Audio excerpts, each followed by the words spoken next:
Kire here with another Raid Shadow Legends video. In today's video, I want to cover the 14 new characters that just got announced in the game. First of all, I do want to say I'm a little frustrated that they're making new characters this soon. I was really hoping that we would get, before this, we'd get some, there's so many things they could be doing. So many things they could be doing in this game right now. They could be doing Platinum Arena, they could be doing, they could have fixed faction wars, they could have, added the tower. There's a whole bunch of opportunity in the game right now, and then they can add on to, but they keep deciding to add these new characters, and it's just, I'm not lacking for things to do in the game. I like to, when I look at these type of games, like I'd like to ask myself if I'm enjoying the game currently, like if nothing changed, if it was just as is right now, would I still be having fun? Currently the answer is yes. That might change in the future, but I really hope that they start adding this content that they should be, the roadmap that they chose to release that roadmap and they're not even halfway done. So it is frustrating. I think people have a right to be upset. Hopefully they have a lot of content planned for the future. I think the timing of this is a little unfortunate with having new characters, another fusion this soon.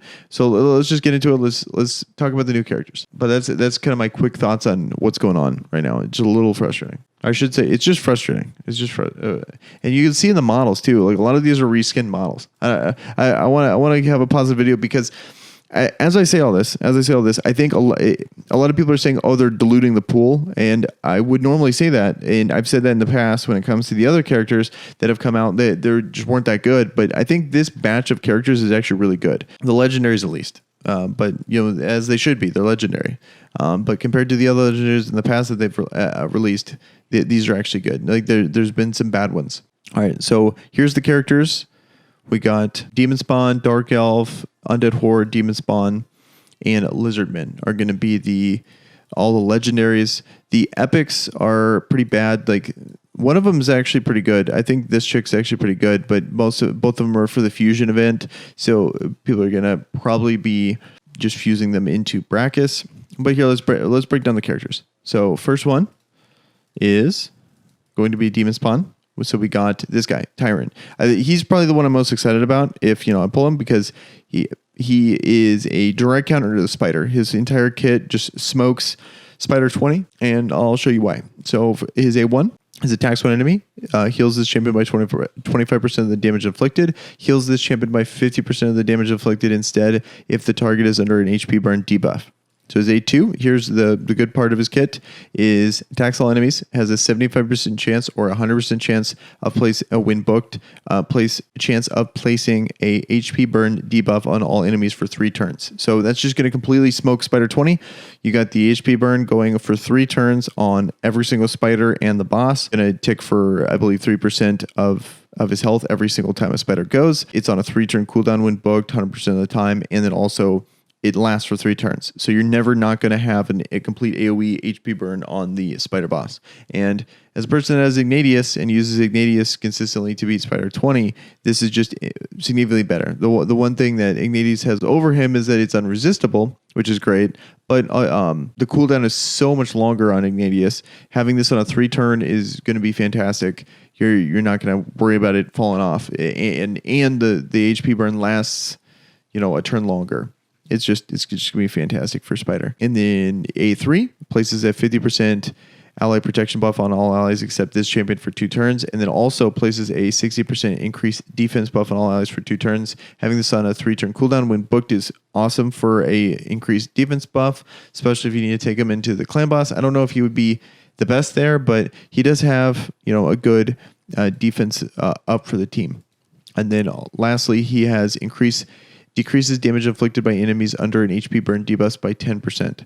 I can see that also. He would stop a ton of damage in the clan boss and provide an HP burn. Like, yes, he doesn't have multi-hit potential, but he's blocking 10% of the damage just with his passive alone. He's going to have 100% uptime on his HP burn, and he's also going to have 2 out of the 3 turns on his increased defense buff. So I think he's just a very good character all around, and just smoke Spider. If anything at all, people don't like him in other phases of the game, you can guarantee he's gonna smoke Spider 20. And then next we got Duchess here, pretty cool kid. Also here, can we talk about this? The art team is so cool in this game, but they're obviously rushed right now with all these character releases. Literally, I just scroll over, boom, it's a reskin. Prince Kymar, Tyrant. They couldn't even move them over a couple. It's just so frustrating. Like the blatant reskinning. Boom, boom. It's funny. So, all right, we got Duchess here. A1 is attacks one enemy 2 times, then places a shield buff equal to 10% of this champion's max HP for 2 turns on this champion and the ally with the lowest HP. Based on defense, and she has a very high base HP pool, so going to be very easy to get that shield up pretty high. And then her A2 is places a 50% increased attack buff and a block debuffs buff on all allies for 2 turns. Places a perfect veil buff on all allies except this champion for 2 turns. Pretty interesting. It's going to be buffs everyone up and then stealths them all on your team, so she takes all the brunt of all the damage. And then kind of a counterintuitive move, but kind of nice, is going to be she has on her A3 revives all dead allies with 70% HP. And then places a veil buff on all allies except this champion for 1 turn. Places a 50% continuous heal buff on all allies for 2 turns. So a good supportive move. I think it is a little counterintuitive that she's trying to revive dead allies, but also wants to take all the damage herself. But I would like to play around and try her out, and then I would have a better idea. And then lastly, it's going to be her passive here is decreases the damage taken by all allies from AoE attacks by 25%, 15% for bosses. And then next is going to be decreases the damage taken by allies from AoE attacks by 40% if an ally is under a veil buff, 25% for bosses. And then she also has a 19% speed aura in all battles. Pretty cool kit, pretty interesting, good support. We'll see how good she is. I think she would require some testing to see just how useful she is. Her kid kind of she's like a tanky Arbiter, whereas Arbiter wants everyone to just die and she picks them up. She can pick people up, but wants to be attacked and wants to stealth them. So it just seems a little counterintuitive. Still good though. I still think she's gonna be good. And then we got Undead Hordes here. Another reskin, but Suzerain. I don't know how to pronounce him. But we got his A1, attacks all enemies, has a 30% chance of placing a 30% decreased speed debuff for 2 turns. And then his A2 is attacks all enemies, has a 50% chance of placing a 25% weaken debuff for 2 turns. And then places a 60% decreased defense debuff for 2 turns if the weaken debuff is not placed. I almost feel like I'd rather have the decreased defense, which is kind of weird. I feel like it should just place both. It should just place both. Like Draco. Doesn't Draco morph? I believe he gets all of it. So Draco, for example, places a 25% weaken debuff and a 60% decreased debuff on all enemies for 2 turns. And that's on a 3-turn cooldown when booked. And it's just, there's no percentages. There's no question there. So it's just annoying that this is the guy that they chose to have all these modifiers for. I feel like this guy would be good with a stun set.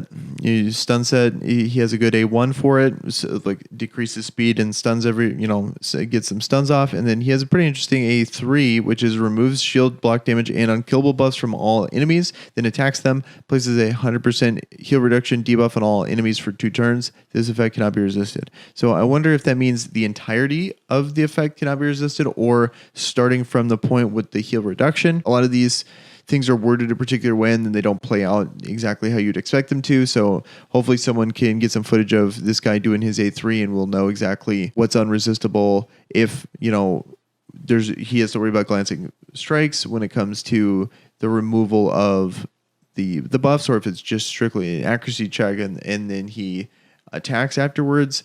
So a lot of questions there, but it seems like a okay character. He reminds me a lot of Harvest Jack, where he's just pure support and he just brings a lot of utility to the team. If I had him for Faction Wars, I would put him in a stun set, make him pretty quick, and then he'd be really useful in just controlling the waves. Lanicus the Chosen, which is going her A1 is, I think this character is really cool, by the way. This is probably my favorite one out of all of them. A1 attacks one enemy, places a 15% continuous heal buff on this champion for 1 turn if the attack is critical. Here's where her kit gets pretty cool. She's just like Longbeard, where teams up with 3 random allies to attack a single enemy. The enemies joining the attack will use their default skills. Fills the turn meter of all allies by 30%, increases the duration of all ally buffs by 1 turn. So instead of having 4 people go and increasing the damage, it's 3 people go, increases their turn meter, and then increases the buff duration. So you can have longer defense up, you can have longer counterattack. So very cool there. And then lastly, she has a pretty synergistic A3 to her A2, which is places a 30% increased crit rate buff and a 50% increased attack buff on all allies for 2 turns, and then a 50% when booked to go again. So she can do her A3, and then half the time she'll be able to do her A2 right after and send everyone in with a with a buff on there. So I think she's very good. Totally would want to pull her or Logbeard to try him out. Lastly, for the legendaries is going to be this guy. And I think this guy's, out of all of them, I think he's the best. He's a Void legendary. It's going to be tough to pull. He just seems so useful in so many parts of the game, which is first, he's A1, which is attacks on enemies, has a 30% chance of placing a 30% decrease speed buff for 2 turns. And he's based on defense. He has a great HP pool. He has a great base defense. He's very slow, though, which probably going to benefit him based on his kit. His A2 is attacks all enemies, places a 50% ally protection buff on all allies except this champion for 2 turns, places 2 continuous heal buffs on this champion for 1 turn, increases the duration of all ally buffs by 1 turn. Really cool A2, very useful. You can tell he's obviously trying to support his team. And then his A3, which is also sick, is places a provoke debuff on all enemies for 1 turn, a 60% increased defense buff on this champion for 2 turns, places a 30% increased speed buff on all allies except this champion for 2 turns. So he provokes everyone, he increases his own defense, and then gets everyone else to go faster. Very cool. The whole move just makes sense. And then here's where he gets nuts, is his passive. He's going to be nuts in dungeons, he's going to be nuts in arena, and then maybe even clan boss, I don't know. But he has his passive, which is at the start of each round, places a shield buff on all allies for 2 turns equal to 50% of this champion's max HP. Has a 75% chance of placing a 60% decreased defense buff and a 50% decreased attack buff on the attacker for 1 turn when hit. So he's not only super tanky, has a shield, has defense up. He's going to be applying decreased defense and decreased attack when attacked. He's just so good. So hopefully you guys can pull him. Hopefully you guys can get lucky. Quickly, the epics are pretty much just food for the fusion. One character, though, I think is good is the Void one. Let's see where he's at. It's here. Let me pull it up. Fusion. I think this character is good. This Umbral Enchantress.